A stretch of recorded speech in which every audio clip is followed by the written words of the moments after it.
শুভ সকাল আমার প্রিয় পরিবার। তো তোমরা সবাই কেমন আছো? আশা করি সবাই ভালো আছো, সুস্থ আছো। আমরাও ভালো আছি। ভালো থাকবোই বা কী করে, আর থাকতেই হবে। দেশের যা পরিস্থিতি, তাই শুনে খাওয়া দাওয়া রান্না বান্না সমস্ত কিছু তো উঠেই গিয়েছি। তার মধ্যেও কিন্তু ভালো থাকতেই হচ্ছে। আর এরই মধ্যে বেরিয়েছে রেজাল্ট, ভর্তি করানোর জন্য, বই নেওয়ার জন্য, এই সমস্ত কিছুর জন্য কিন্তু ছুটোছুটি করতেই হচ্ছে।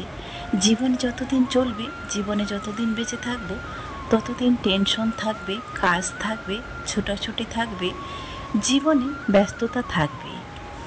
বাস্তব জীবনে যদি ব্যস্ততাই না থাকে তাহলে কেমন জীবন, তাই না? তো তাই এত কিছুর মধ্য দিয়েও কিন্তু ভালো থাকতে হচ্ছে। কখনো বাইরে, কখনো ঘরে, কখনো এখানে, কখনো ওখানে যাওয়া আসা তো চলছেই, তাই না? আর ঠিকঠাকভাবে ব্লগও দেওয়া হচ্ছে না। একটু পর পর দেশের খবর শুনছি, তা শুনে তো যতটা খারাপ লাগছে, তারপরে আর কি করব বলো। চলে এসেছি এখানে ধর্মার এখানে। বেশ কিছুক্ষণ দীর্ঘ সময় দাঁড়িয়েছিলাম।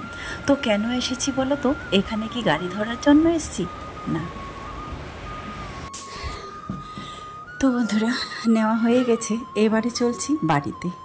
এই যে সকাল থেকে ছুটি, এদিক থেকে সেদিক, সেদিক থেকে ওদিক ছুটোছুটি করে এই গরমে আর যেন তর সইছে না। তো ফাইনালি তোমরা বুঝতেই পারছো যে না, কোনো বাস ধরার জন্য নয়, আসলে নর্থ বেঙ্গল থেকে সাউথ বেঙ্গলে একটা আমার কাগজ এসেছিল, সেটার জন্য। চলো এবারে যাব আবার বাড়িতে আবার এই সময় রান্না বান্না করে খাবো, খেয়ে দিয়ে আবার রিয়ার স্কুলে বেরিয়ে যাব। কারণ ওর ভর্তির ডেট আগের দিনে ছিল, একটা কারণে আমাদের মিস হয়ে গেছে। তো যেটার কারণে হচ্ছিল না, তো সেই কাগজটাই আজকে পৌঁছে গেল। তো আবার এখন হচ্ছে এই রোদের মধ্যে হেঁটে হেঁটে যাব। আসার সময় টোটোতে এসেছিলাম, 50 টাকা নিয়ে নিল। আসলে এখান থেকে সেখানে গেলে মিনিমাম ভাড়া তো 10 টাকা করে, তাই না? তো যেহেতু বড়রাস্তানা থেকে এই ধর্মায় এসেছি, তাই 50 টাকা নিল। এখন ভাবছি হেঁটে হেঁটেই যাব। সময়টা আসলে না, মন চাইছে তো এই রোদে আর হাঁটবো না। ফাইনালি বাড়িতে চলে এলাম। আর এই বিষাক্ত করলাগুলো দেখে তো দুই বোনেরে মুখ কুঁচকে গিয়েছে। ওরা তো তিতা, একেবারে করলা খেতে চায় না। যদি একটু ডাসা পাকা হতো তাহলে আবার ওরা দু বোনে বেশ সুন্দর খেয়ে নিত। ঘরে এসে দেখলাম কোনো কিছু সবজি নেই, এই শাক আর করলা পড়ে আছে। তাই এগুলাকেই করলাম, আজকের প্রয়োজনে কাজে লাগালাম। কালকে যা হবে দেখা যাবে, তাই না? তো চলো বসে বসে সবজিটা কেটে নিচ্ছি। মনে হচ্ছিল ওই রোদ থেকে এসে যেন একটু ঠান্ডা ফ্যানের নিচে একটু বসে থাকি, কিন্তু সেই ভাগ্য আর কোথায় বলো তো? আমার সংসার, আমার পরিবার, আমার মেয়ে, আমার সন্তান, আমাকে তো করতেই হবে, তাই না? নিজের জীবনে সুখ দুঃখ সমস্ত কিছু বিসর্জন দিয়ে এই বাচ্চা দুটার জন্য প্রাণপণ জীবন দিয়ে যুদ্ধ করে লড়েই চলেছি। জানি না ভবিষ্যৎ কি আছে, তবে ভবিষ্যৎ নিয়ে ভাবিনি, বর্তমানটাই ভাবছি। আসলে আমি তো মা, আমার যেটা কর্তব্য, যেটা করণীয়, সেটা তো আমাকে করতেই হবে। এবার বড় হয়ে ওরা কি হবে, কী বা করবে, সেটা তো তাদের ব্যাপার, তাই না? আর একটা কথা বলছি, তোমরা অনেকেই জানতে চেয়েছিলে যে রিয়া কত নাম্বার পেয়েছে, রিয়ার রেজাল্ট কেমন হয়েছে। তো চলো আজকে রেজাল্ট নিয়ে কথা বলি। আসলে আমি তো সেরকম 4-5টা 3-4টা টিউশনি দিতে পারিনি। টিউশনি ছিলই না বলতে গেলে। এই 7 থেকে 8 মাস দিয়েছিলাম টিউশনি, তার থেকে নিইনি। তো তারপরেও রেজাল্ট মোটামুটি যা করেছে ভালোই করেছে। আর সায়েন্সে ভর্তি হয়েই গিয়েছে। ওর ইচ্ছা ছিল, বহুদিনের স্বপ্ন ছিল, ওর বাবারও ছিল যে মেয়েকে সায়েন্সে পড়াবে। তো যাই হোক, সায়েন্সে চান্স পেয়ে গেছে, তো সায়েন্সেই ভর্তি হবে আর সায়েন্সে চান্সও পাবে। তো চলো এবার হচ্ছে রান্না বান্নার পালা। তোমরা যেটা জানতে চেয়েছিলে সেটা কিন্তু জানতে পেরে গেছো। আর এই রকম হাতে মাখিয়ে রান্নাটা খুব সুন্দর হতো, সুস্বাদু হতো যদি পাকা হতো করলাগুলো। এটা হয়তো প্রচুর দিতে হবে। আজকের মতো করে ওদেরকে চালিয়ে নিতে বলবো, কিন্তু না, ওরা মোটেও এটা খাবে না আমার যতটুকু বিশ্বাস। তবে ওদের জন্য আর একটা কিছু করতে হবে, সেটা দিয়ে যদিও ওরা খায়, না হলে আর কি করব।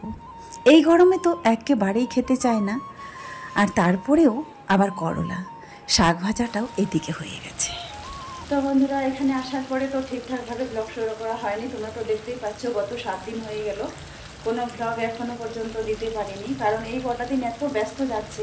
ওখান থেকে আসার পরে যে রেজাল্ট ভর্তি করানো, তারপরে টিউশনে ভর্তি করানো, এই ঝামেলা নিয়ে মানে এত ব্যস্ততায় দিন কাটছি। একবার ছুটে যাও আসো, এই সমস্ত করতে করতে দিন চলে গেল। ক্যামেরাটা যে অন করবো সেটাও সময় পাইনি। অথচ কাজ করা হচ্ছে, রান্না বান্না খাওয়া দাওয়া সবই হচ্ছে, কিন্তু কি বলতো সব কিছু চোরের মতো করে করছি, তাড়াহুড়া করে খেয়ে এই নিয়ে বেরিয়ে যাচ্ছি, তাই বলে ব্লগটাও শুরু করতে পারিনি। আজকে মনে হলো বেশ গত 7 দিন হয়ে গেল কোনো ব্লগ দেওয়া হয়নি, তবে চ্যানেলের প্রতি যে একটা প্রভাব পড়ছে সেটা তো বুঝতেই পারছি। তারপরেও কি বলতো, উপায় নেই, নিরুপায়, এটা করতেই হলো।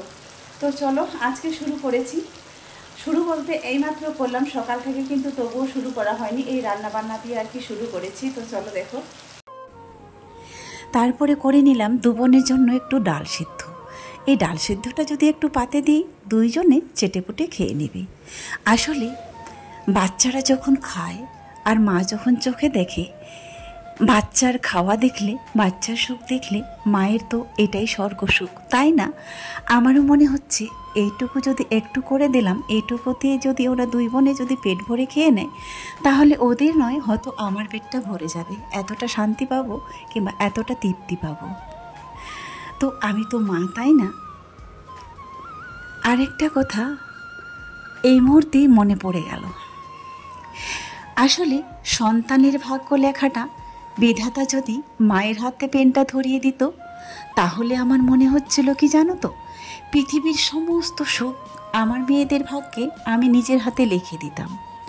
আসলে কি হলো তো, সবই তো উপরওয়ালার খেলা, তাই না? যে যেমন কর্ম করবে তেমনই তার ফল। আমাদের হাতে কোনো কিছুই নেই। আমাদের যতটুকু কর্তব্য, যতটুকু করতে পারি সেটাই। তারপরে ভাগ্যে যেটা লেখা আছে ভাগ্য মানতে হবে। আবার অনেকেই মানে না, কর্মদোষী হয়। না, কপালে যদি সুখ না লেখা থাকে আর ভাগ্যে যদি ভালো কিছু লেখা না থাকে, সেটা কখনোই সম্ভব হবে না, তাই না? করলার কালারটা যদিও একটু ভালো এসেছিল, জানি না আজকে ক্যামেরাটায় কেন এমন আসছে। আর 3টা পিস মাছ ছিল, সেই মাছগুলোও দিয়ে দিলাম। এটা হচ্ছে বন্ধুরা তার পরের দিনই। আসলে কি বললাম বলো তো, বাড়ি থেকে আসার পরে একেবারে এনার্জি নেই যে ব্লগ বানাবো। তারপরে আবার মা অসুস্থ। ওই যে তোমাদের বলেছিলাম বের হবো, তাই বলে কিন্তু বেরিয়ে গেছিলাম। আমি বেরিয়েছিলাম 12:30টার দিকে, তাড়াহুড়ো করে খেয়ে দিয়ে। তারপরে এখন যখন ফিরছি, এখন বাজে 3:30। এই প্রখর রোদে আর যেন মন চাইছিল না এই রোদে আরও একটু হাঁটি। আস্তে আস্তে স্টেশন পার হয়ে যে রাস্তাটা আছে, সেইখানে একটা অশ্বত্থ গাছ আছে, সেই নিচটায় একটু দাঁড়িয়েছিলাম। আসলে বটগাছের ছায়ার মতো কোনো ছায়াই তো নেই। সেখানে এসে যেন প্রাণটা জুড়িয়ে গেল। তারপরে মন চাইছিল না এখান থেকে যাব। কি করব, নির্হারা পাখির মতো সারাদিন ছুটে ছুটে বেড়ালেও সন্ধ্যাবেলায় নিরে কিন্তু ফিরতেই হয়, যেমন ঠিক তেমনি আমার জীবনটাও। সব কাজ গুছিয়ে এবার বাসায় ফেরার পালা। দেখতে দেখতে যখন আসছি, প্রাণটা যেন ফেটে যাচ্ছিল একটু হাওয়া আর বৃষ্টির জন্য।